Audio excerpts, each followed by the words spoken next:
अस्सलामुअलैकुम जी। Welcome back to my YouTube channel. This is miss Batool. Hopes आप सब ठीक होंगे।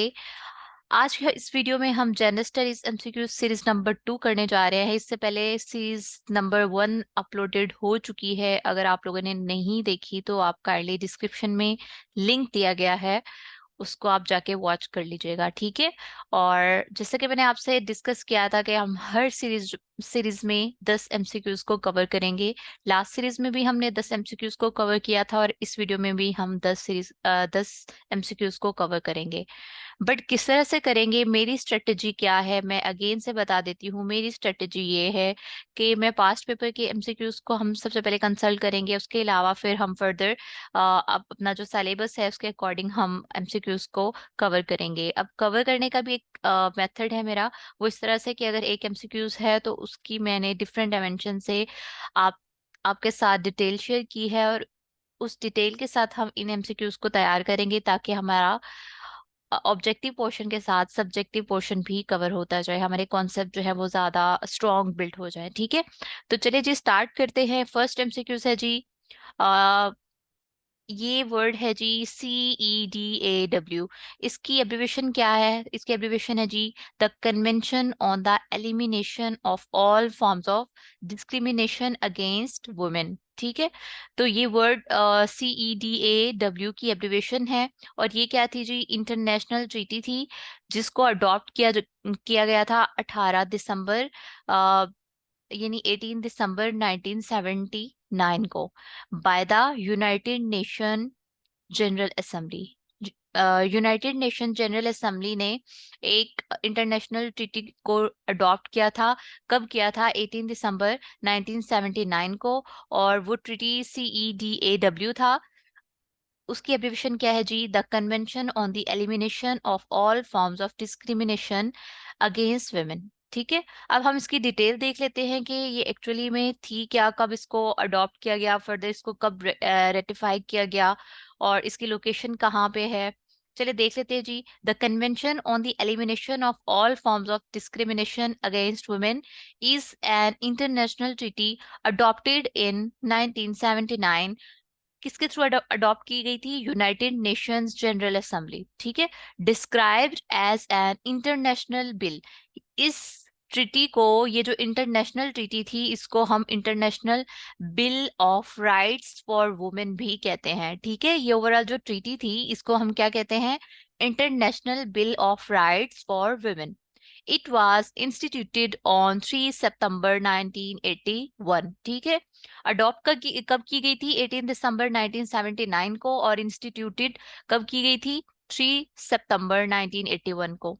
And has been ratified by 189 states, ठीक है। 189 स्टेट ने इसे अप्रूव किया था। अच्छा जी, साइन कब हुई ये हमने देख लिया, 18 दिसंबर 1979। इफेक्टिव कब हुई थी जी? 3 सितंबर 1981। और इस पे कितने लोगों ने सिग्नेचर किए थे, कितनी पार्टीज थी? तो वो जी 99 है। और इसकी लैंग्वेजेस के कौन कौन सी हैं? Arabic, Chinese, English, French, Russian and Spanish. और इसकी लोकेशन कहाँ पे है? न्यूयॉर्क सिटी में।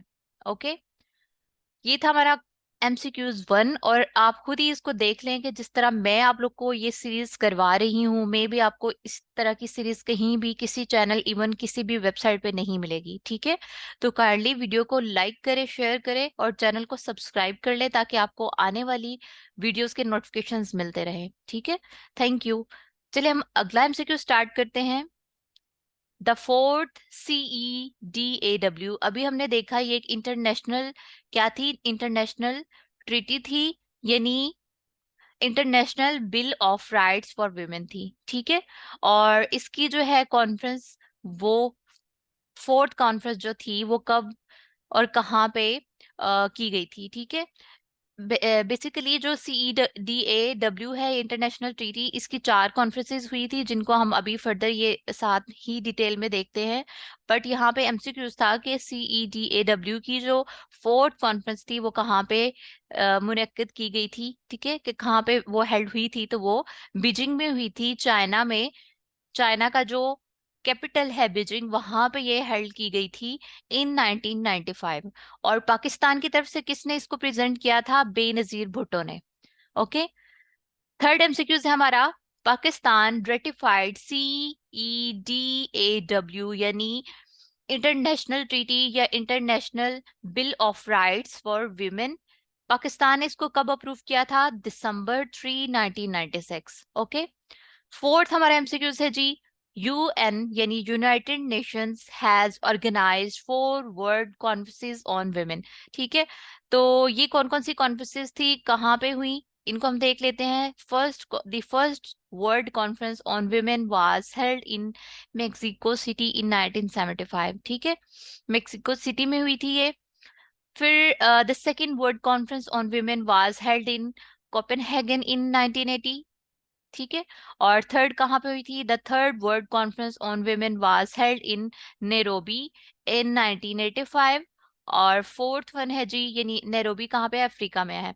अच्छा जी, और फोर्थ वन कहाँ हुई थी? The fourth world conference on women was held in Beijing यानी चाइना में 1995 में, जो भी हमने ऊपर एमसीक्यू नंबर 2 भी देखा था। ये हो गए हमारे 4 एमसीक्यूज। फर्दर हम देख लेते हैं जी, द वर्ड सिस्टम्स थ्योरी। एक थ्योरी है जी, world systems theory was articulated in large part by Immanuel Wallerstein. ठीक है, एम्यूनल वल्स्टन इसको कहते हैं। ये एक राइटर थे जी, स्कॉलर्स थे, स्कॉलर थे, इनको सोशलिस्ट भी कहते हैं। तो इन्होंने ये थ्योरी दी थी, थ्योरी कह ले इसको, थ्योरी बोल रहे, वर्ड सिस्टम्स थ्योरी। ये किन्होंने दी थी? एम्यूनल वॉल्स्टन ने। ठीक है, तो the word systems theory developed by sociologist Emmanuel Wallerstein is an approach to word history. ठीक है, ये जो इन्होंने थ्योरी दी थी उसकी अप्रोच कहाँ किस तरफ थी? Approach to word history and social change. वर्ड हिस्ट्री की तरफ इसकी अप्रोच थी और सोशल चेंज की तरफ थी। That suggest there is the world economic system, के एक वर्ड इकोनॉमिक सिस्टम है, उसमें क्या है जी, in which some countries benefit while others are exploited। ठीक है, कि दुनिया में ऐसी कंट्रीज हैं जहां एक तरफ उन्हें फायदा हो रहा है, तो जो दूसरी कंट्रीज हैं वो एक्सप्लॉइट हो रही हैं। तो ये एक थ्योरी थी, वर्ड सिस्टम्स थ्योरी, और किसने दी थी? एम्यूनल वालस्टन ने। वालस्टन भी इसको बोलते हैं, प्रोनाउंस थोड़ा कह लो कि डिफरेंट, हर एक जो है वो सही से नहीं कर सकता। ठीक है, अच्छा जी, सिक्स्थ एमसीक्यूज है जी, ये क्या एक था? एक पोएम थी, एक स्पीच थी जिसका टॉपिक था am am not I a woman. ठीक है, तो ये एक स्पीच थी, किसने दी थी? इसके ओवरऑल राइटर कौन थे? सुजोर्नर ट्रुथ थे। ठीक है, तो इस स्पीच का पर्पस क्या था? The Truth was trying to pursue people that women black और white should be treated as equal to men, they should have rights just like men।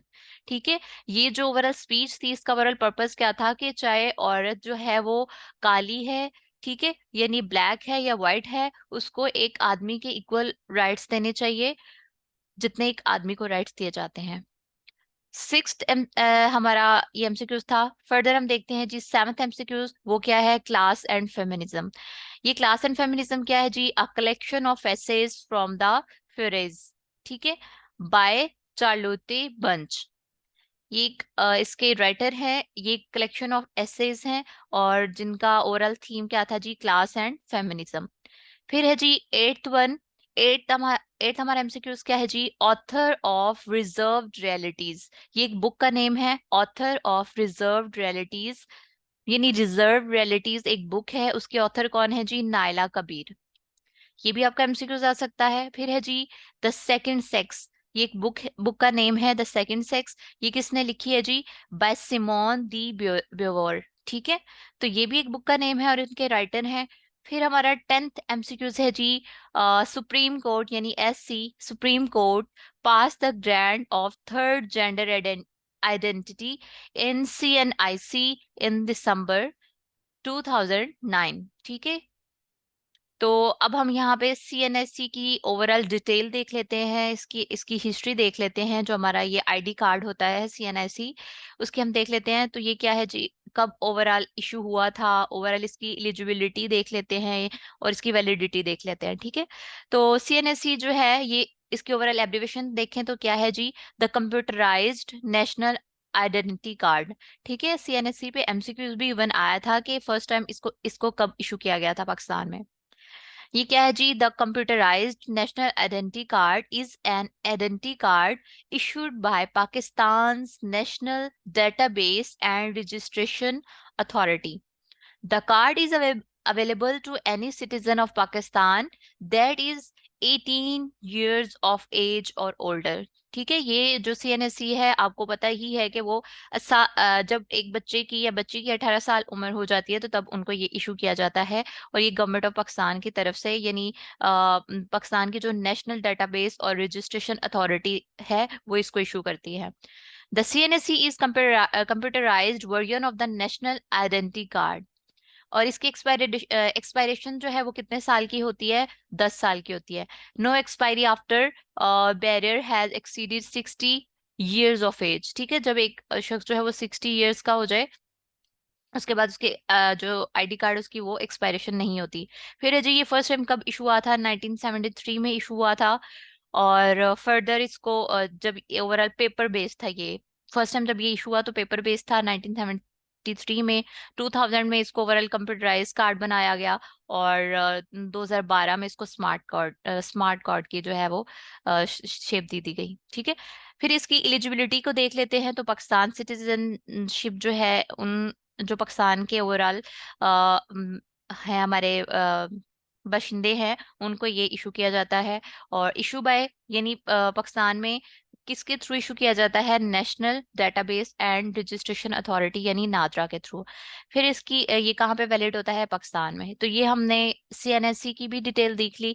ये हमारा एमसीक्यूज करंट अफेयर में, ओवरऑल हमारे GK में, Pakistan affair में भी ये MCQs यहाँ से आप आ सकता है। इवन जनरल स्टडीज में, सोशियोलॉजी में भी इसके रिलेटेड आपसे एमसीक्यूज पूछा जा सकता है।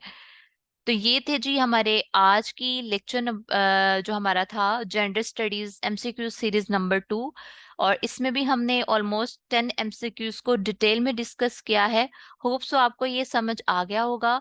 अगर कहीं भी आपको प्रॉब्लम लग रही है, आपको कोई चीज़ समझ नहीं आती, तो आप मुझसे कमेंट सेक्शन में पूछ सकते हैं। तो आपके क्वेरीज को रिप्लाई किया जाएगा, रिस्पॉन्स किया जाएगा, ठीक है।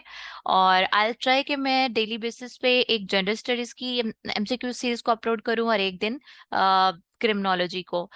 बट आप कहते हैं कि अगर मैं एक दिन में ही जनरल स्टडीज और क्रिमिनोलॉजी की साथ साथ करूं तो फिर ये होगा कि मॉर्निंग में मैं अगर जनरल स्टडीज की सीरीज अपलोड कर रही हूँ तो इवनिंग में मैं क्रिमिनोलॉजी की कर दूंगी। तो इस तरह से आपके दो ऑप्शनल सब्जेक्ट जो है वो साइड बाय साइड चलते जाएंगे, उनकी आपका ऑब्जेक्टिव पोर्शन जो है वो कवर हो जाएगा। उसके साथ साथ आपका ओवरऑल सब्जेक्टिव पार्ट भी कवर होता जाएगा, आपकी रिवीजन होती जाएगी। तो होप सो आपके लिए ये वीडियो हेल्पफुल रही होगी। अगेन मैं बता दूं कि इससे पहले लेक्चर जो जेंडर स्टडीज पे हुआ था, यानी gender studies MCQs series number 1, उसका डिस्क्रिप्शन में मैं लिंक दे रही हूँ। तो काइंडली आप उसको भी देख लीजिएगा, उसको भी वॉच कर लीजिएगा, ताकि अगर कोई चीज़ मिस हो गई है तो आप लोग उसको रिवाइज कर सकें। थैंक यू सो मच जी, अल्लाह हाफिज।